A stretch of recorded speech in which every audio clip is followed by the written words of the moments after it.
This farm breaks the very limits of Minecraft, pushing the creator and the game to its absolute maximum.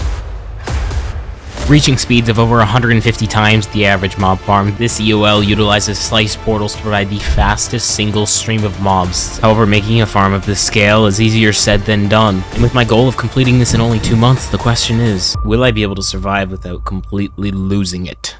So I then began to mark out the corners of the perimeter so I would know how much land I would need to destroy. I can't even see the other side of the perimeter. I then built up 2 bombing machines on either side so that I could start destroying the area within the markings. But in order for the TNT machines to actually work, I needed to get rid of all the water on the surface. And we're out of sand. Ah, well, this should do.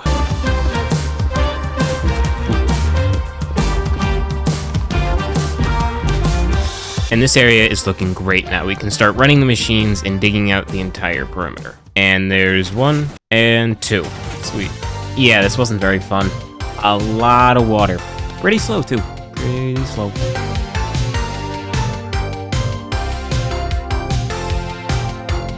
Alright, so I'm about halfway done or so. I've got the second set of trenchers working in the bottom half of the perimeter, because deep slight's annoying. But I kind of build them wrong. They don't reach the bottom. So I'm also going to have to build a third set that sweeps the bottom so all the bedrock doesn't have any blocks in it. Yo, diamond! This thing is already so profitable. And I also have 2 machines running that actually smooth out these walls, because let's be honest, they just look better.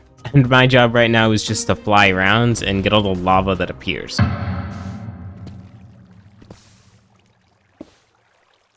So let's finish this thing up.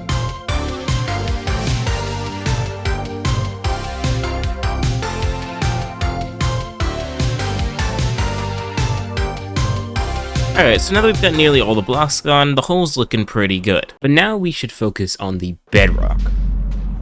Now you see, the reason we have to remove all this bedrock is because for this thing to be as fast as possible, it has to be as low as blocks can go, which means removing blocks that shouldn't be removed. So it's gotta go. Non-negotiable. Mining is for peasants, bro. Dig a perimeter. Okay, so the farm, 272 blocks wide. Easy? No, not so much, because you have to remove 272 by 272 worth of bedrock. Now, if you pass 3rd grade math, you would know that is a lot. And if you pass 4th grade math, you know that's like 350,000 bedrock in total. And then it just gets worse from there. For every bedrock you want to destroy, you need a piston. You see where I'm going with this? You need 350,000 pistons. And we have none. Okay, deep breaths, deep breaths. Okay, so I did actually do some future planning for this, because I'm smart. Is this supposed to be happening? Oh, I'm telling you to refresh.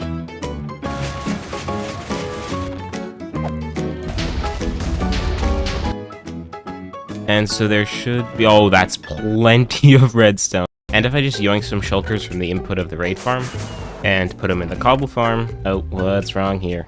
If I just turn on the cobble farm, we can just set it and forget it. So now most of the redstone's set, the cobble farm will be generating cobble in the background. So that leaves wood and iron. Now iron we have plenty from the farm over there, but we don't have any wood. Ah, music to my ears. You know, something's telling me this storage system isn't fast enough. And while those farms are running, I'm just gonna start crafting up pistons.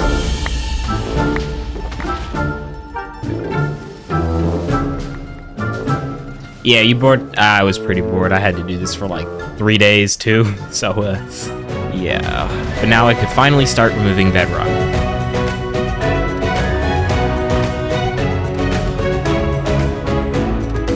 I'm gonna be honest, it's already been like a week, and I'm like not even halfway done. And this is supposed to be the easy part. Oh no, I have no life.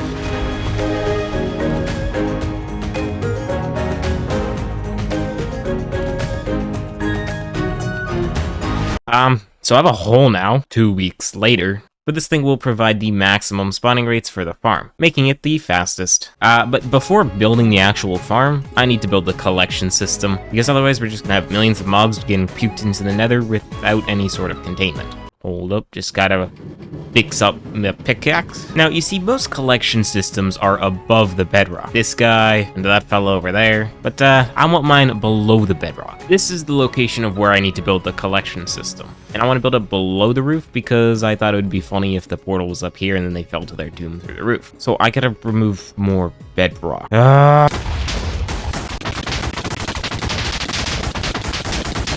Yo, we got a hole. So if we fly on down the hole, the nether collection system will be somewhere in this area right here. So I'm gonna need to grab a whole bunch of redstone materials.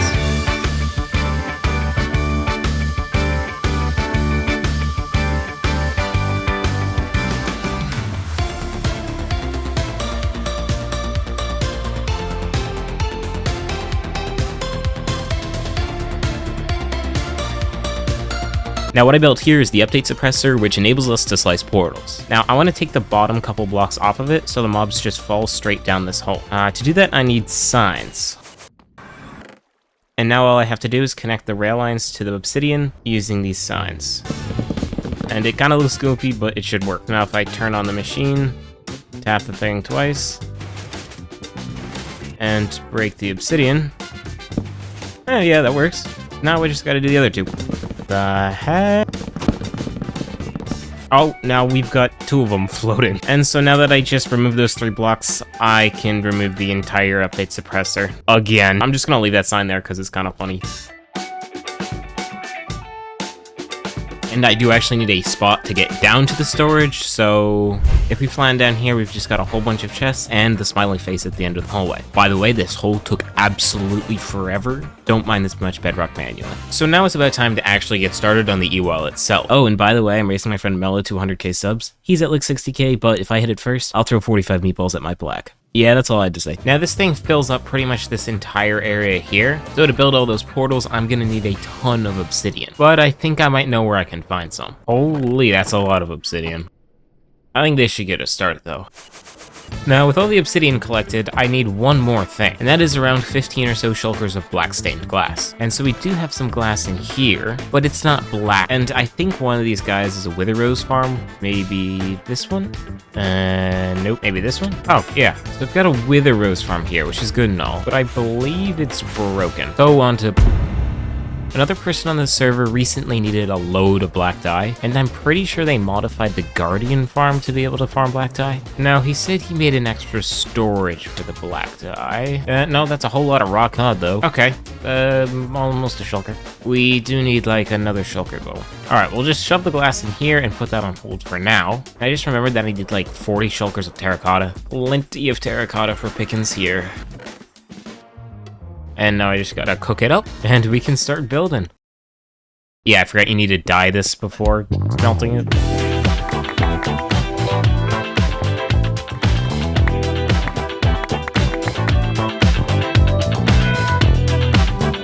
Now we should be ready to go. All I have to do is build the machine and we can start slicing portals, right? Well, not exactly. You see, one of the weird things about this farm is it summons a lot of bats. I don't really know why, but you need to make a bat switch, which basically makes it so no bats can spawn. So I have to make another perimeter to make a separate bat farm, and then hold all the bats hostage. Now I'm thinking this desert area is gonna be a good place to build the perimeter, just because there's not a whole bunch of water to get in the way of the machines. So I'm gonna start off by digging trenches on all the sides. And now I'm building up the world eater so I can destroy all the land underneath it. And after this, I just gotta run the thing.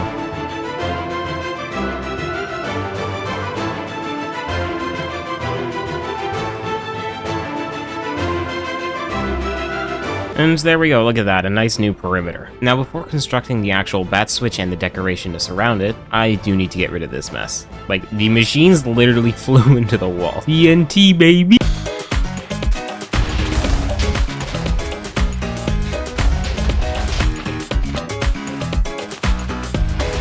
Now this perimeter is just looking kind of ugly, and since I don't know if I'm decorating the EOL one, I want to decorate this one. I'm thinking I'm going to put a massive bat symbol on the floor and have everything else be blacked out, because you know, bat switch, Batman, and that requires 2 main colors of concrete, black and yellow, which we have in here. But if I just covered the bottom in concrete, it would defeat the purpose of digging the hole. I need to put glass on it so it's spawn proof, which also means I need a whole bunch of yellow and a whole bunch of black dye. Now right here we've got plenty of yellow flowers, which I'm turning into yellow dye. But the black dye... Let's see if I can figure out how to turn on this Guardian farm. Alright, put a bot in there. So now if I head back to the nether, we should be seeing guardians spawning. Oh dear, oh dear, oh no. Oh, why are you here? Oh, well, the squids are working. I don't know why everybody else is over here. So let's actually make this thing look a little bit prettier.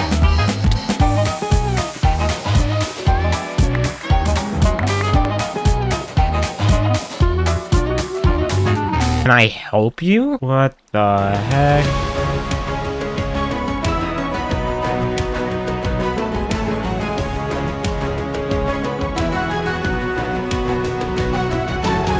Now, to finish this perimeter up, I made the walls out of concrete powder. I want the walls out of concrete, but this is where my friend, the bucket, comes in handy. You see, if I just dump the bucket of water on top, it will flow down and then we'll turn it into concrete. So now I just have to dump a whole bunch of buckets over this entire thing. Oh, yo, this is looking kind of sick, though. All the water got, like, frozen because this thing is so big that I could only load a section of it at a time. Alright, this perimeter looks sick, first of all, and second of all, I did build this update suppressing machine here, so we can portal slice the portals needed for the bat switch. To start off, I think I destroyed this platform, and we're just gonna have a whole bunch of portals side by side sliced. So I'm gonna start off by building the first one. Gotta turn on the machine first. Alright, so now if I light the portal, break this obsidian, place a rail... What? And then click this lever, and then break this. Yeah, that worked. Now I just gotta do that like 5 more times. And there, we're finally done with this, and if I click my button, we now have all the portals at light level 0, which means we now have a working bat farm. So I'm gonna go build up the nether side of this, and then we can get a ton of bats just chilling there.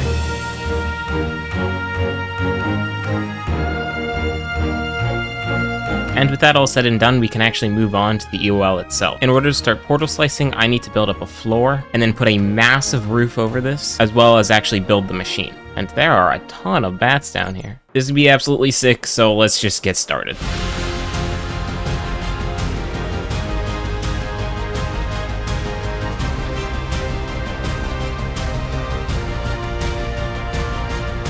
Alright, so with this whole thing set up, I think I can begin portal slicing now. Now, the first step is I need to go over here and actually turn it on, like so. And that fella right there is going to be my button presser, so when I'm all the way over there, I can still activate it. Now, if I go over here, and we're just going to test that with a slime block first, this thing should go... Put-em. Okay, it worked. So now let's build a portal up. And light it. It's too big. And light it. So now if I break this obsidian, the portal should slice in half. Oh no. Round 2. No. Why? Maybe this one? No! What? Why? 346 minutes later. Oh my gosh. No way. When I tell you it's been like 4 hours, it's been 4 hours. Oh, I forgot to turn on the light suppressor. And for those of you wondering what a light suppressor is, it's this thing right here. Basically, what happens if I click this note block here, it completely lags out the game. And those pistons that you see right there will push those blocks back and forth, and pretty much you'll just lag the game so much, the game forgets that light exists, so then you can create portals with no light in them. And when you have no light in them, mobs can spawn in them. And okay, so I got the portal sliced, and if you check out the schematic here, all these red squares need glass in them. And this is done to prevent spiders from spawning. But if I place a lava bucket, and then click it again, the portal frame disappears, and I can place the glass. Like so. And then I can get rid of the obsidian on top. And there we go, 1 layer done. Now this is about 13 portals. I need to do 18,000. Today is October 27th. I'm hoping to finish this before December.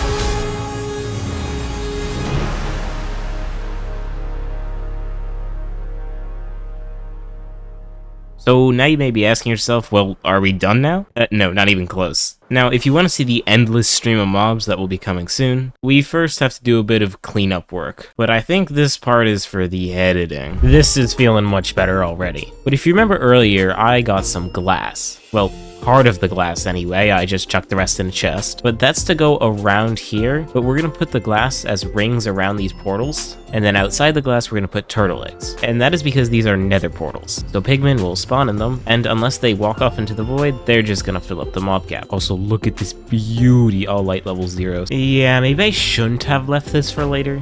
Oh, ink sacs. Look at that. Well, thankfully at some point I AFK'd the thing, so we have plenty of ink sacs now. I'm honestly not sure when I did that, but I'm glad I did.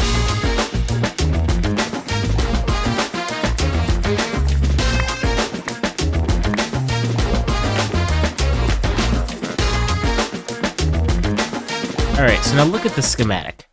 Yeah, you see those things right there? Turtle eggs. You know how many I need? Any guesses? 1,500. This is a slight problem. So I headed on over to our turtle egg farm to see what was up there. Oh, okay, there's a decent amount of eggs. But I do want some more turtles in here, so I'm just gonna take up some of the ones that haven't started cracking. And then hopefully we'll get more turtles hatched in here.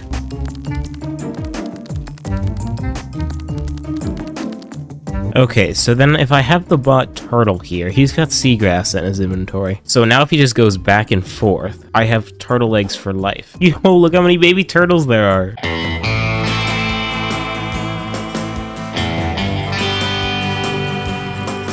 Well, now we got turtle eggs, so let's just get started building.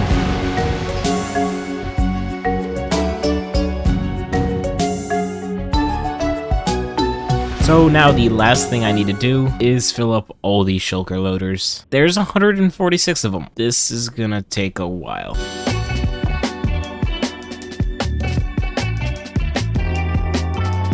Okay, yeah, this was so boring I can't even make an interesting montage out of it. And with that, the storage system is now fully operational. So that means we can finally turn this machine on. Now, with the first order of business being to turn on this bat switch here. So first I turn on the mob switch so only bats can spawn on the bat switch, because for some reason bats aren't affected. And by landing on here, there's bats spawning all the way down there. I don't know if you can see them, but they're just barely appearing for a second before instantly being trapped in the nether. So now we just wait here for like 30 seconds. Now I just head into the nether, and look at all those bats. And so if I press this button here, the bats will get squished into a 1x1 area, and then after their portal cooldown ends, will get pushed into here. And they just got pushed in, so now that the chunk loader is activated, we will have no bats spawning. So now I turn off the mob switch, and head to the overworld so I can actually go to the farm. And here we go. The farm is right here, and all I have to do is stand on that block. Oh, wait, where'd the block go? There we go. And oh, wow. Look how fast they're being teleported in.